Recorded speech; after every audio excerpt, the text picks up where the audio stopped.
अच्छा, थँक्यू. दिसते का ऋतिक? हो बेटा.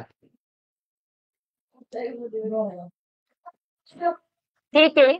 सो करायचं स्टार्ट. मॅडम दिसतं एकदम. आता स्क्रीन तुम्ही. प्रिया, मंगलमूर्ती मोरया. करा चुका स्टार्ट. आता स्टार्ट होतंय स्क्रीन. कोण ठरणार आजच्या भाग्यवान पैठणीचा मानकरी?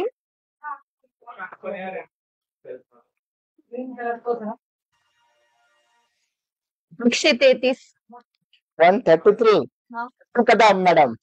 133 शीतल कदम मॅडम आहे. शीतल कदम मॅडमचा कोड आहे हा. 133 शीतल कदम पुणे. So congratulation.